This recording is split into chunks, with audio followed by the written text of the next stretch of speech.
नमस्कार, आप देख रहे हैं आज की 50 बड़ी खबरें। देश, दुनिया, कारोबार, खेल और वायरल अपडेट सब कुछ एक ही वीडियो में। तो चलिए शुरू करते हैं आज का न्यूज़ बुलेटिन। सबसे पहले बात अंतर्राष्ट्रीय हालात की। मिडिल ईस्ट में अमेरिका, इजराइल और ईरान के बीच बढ़ते तनाव ने पूरी दुनिया की चिंता बढ़ा दी है। इस संघर्ष का असर अब वैश्विक बाजारों में भी साफ दिखाई देने लगा है। दरअसल युद्ध की आशंका के चलते अंतर्राष्ट्रीय बाजार में कच्चे तेल की कीमत $90 प्रति बैरल के करीब पहुंच गई है। तेल की कीमत बढ़ने से कई देशों में महंगाई बढ़ने का खतरा भी जताया जा रहा है। हालांकि भारत सरकार का कहना है कि देश के पास पर्याप्त ऊर्जा भंडार है और फिलहाल पेट्रोल और डीजल की कीमतों को लेकर घबराने की जरूरत नहीं है। लेकिन इसी बीच आम लोगों को झटका देते हुए घरेलू एलपीजी गैस सिलेंडर की कीमत में करीब ₹60 की बढ़ोतरी की खबर सामने आई है। सिर्फ घरेलू ही नहीं बल्कि कमर्शियल गैस सिलेंडर भी महंगा हुआ है, जिससे होटल और रेस्टोरेंट कारोबार पर असर पड़ सकता है।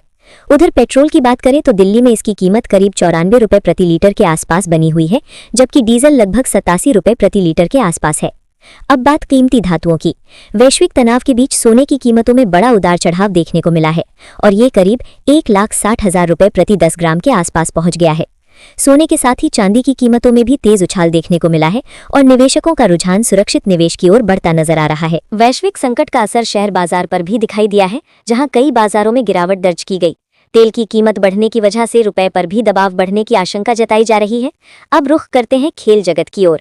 क्रिकेट फैंस के लिए बड़ी खबर यह है कि भारत और न्यूजीलैंड के बीच T20 वर्ल्ड कप का फाइनल मुकाबला 8 मार्च को अहमदाबाद में खेला जाएगा। इस बड़े मुकाबले से पहले अहमदाबाद में भव्य क्लोजिंग सेरेमनी का आयोजन भी किया जाएगा, जिसमें कई कलाकार प्रस्तुति देंगे। फाइनल मुकाबले को लेकर क्रिकेट फैंस में जबरदस्त उत्साह देखा जा रहा है और सोशल मीडिया पर भी ये मैच ट्रेंड कर रहा है। इसी उत्साह को देखते हुए नई दिल्ली से अहमदाबाद तक क्रिकेट फैंस के लिए स्पेशल ट्रेन चलाने की भी घोषणा की गई है। खेल से आगे बढ़ते हैं देश की अर्थव्यवस्था की खबरों की ओर। नई रिपोर्ट के अनुसार भारत में अरबपतियों की संख्या बढ़कर 300 से ज्यादा हो गई है। इतना ही नहीं, भारत अब दुनिया का तीसरा सबसे बड़ा अरबपति केंद्र बन चुका है। सरकार का दावा है कि वैश्विक संकट के बावजूद भारत की अर्थव्यवस्था मजबूत बनी हुई है।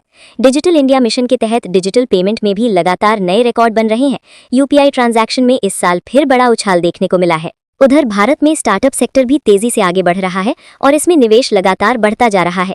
टेक और आर्टिफिशियल इंटेलिजेंस यानी एआई सेक्टर में भी बड़ी कंपनियां निवेश कर रही हैं। सरकार युवाओं के लिए नई रोजगार योजनाओं पर काम कर रही है ताकि रोजगार के नए अवसर पैदा किए जा सकें। रेलवे क्षेत्र में भी बड़े बदलाव की तैयारी है और कई नई हाई स्पीड ट्रेनों की योजना पर काम जारी है। ग्रामीण क्षेत्रों में इंटरनेट और डिजिटल कनेक्टिविटी बढ़ाने के लिए भी नई योजनाएं बनाई जा रही हैं। किसानों के लिए भी नई कृषि तकनीकों को बढ़ावा देने की तैयारी है। एआई आधारित खेती को बढ़ावा देने के लिए कई प्रोजेक्ट शुरू किए जा रहे हैं। नई शिक्षा नीति को लागू करने के लिए केंद्र और राज्यों के बीच लगातार बैठकें हो रही हैं। भारत कई देशों के साथ नए व्यापार समझौते करने की दिशा में भी काम कर रहा है। रक्षा क्षेत्र में भी भारत नई मिसाइल और आधुनिक तकनीक विकसित करने में जुटा हुआ है। अब एक बार फिर अंतर्राष्ट्रीय खबरों की ओर रुख करते हैं। मिडिल ईस्ट संकट के कारण यूरोप के कई देशों ने सुरक्षा अलर्ट जारी किया है। संयुक्त राष्ट्र में भी इस युद्ध को रोकने के लिए आपात बैठक बुलाई गई है। इस तनाव का असर अंतर्राष्ट्रीय उड़ानों पर भी पड़ रहा है और कई एयरलाइंस अपने रूट बदल रही हैं। वैश्विक व्यापार मार्गों पर भी इसका असर दिखाई देने लगा है। कई देश अब तेल की वैकल्पिक सप्लाई के विकल्प तलाशने में जुट गए हैं। अब बात मौसम की। मौसम विभाग ने देश के कई राज्यों में बारिश की संभावना जताई है। उत्तर भारत में तापमान में हल्का उतार चढ़ाव देखने को मिल रहा है। दिल्ली एनसीआर में सुबह और शाम हल्की ठंड महसूस की जा रही है। इस बीच सोशल मीडिया पर एक वीडियो तेजी से वायरल हो रहा है, जिसे लाखों लोग देख चुके हैं। इंटरनेट पर एक नया ट्रेंड भी युवाओं के बीच तेजी से फैल रहा है। मनोरंजन जगत की बात करें तो बॉलीवुड में कई नई फिल्मों की घोषणा हुई है। ओटीटी प्लेटफॉर्म पर नई वेब सीरीज भी दर्शकों के बीच ट्रेंड कर रही हैं। फिल्म इंडस्ट्री में एडवांस बुकिंग से अच्छी कमाई की खबरें सामने आ रही हैं। क्रिकेट और मनोरंजन से जुड़े कई सितारे सोशल मीडिया पर चर्चा में बने हुए हैं। खेल मंत्रालय ने भी देश में खेल इंफ्रास्ट्रक्चर को मजबूत करने के लिए नई योजनाओं की घोषणा की है। छत्तीसगढ़ में खेलो इंडिया ट्राइबल गेम्स आयोजित किए जाएंगे, जिससे युवा खिलाड़ियों को मंच मिलेगा। देश में खेल सुविधाओं को बेहतर बनाने पर लगातार काम किया जा रहा है।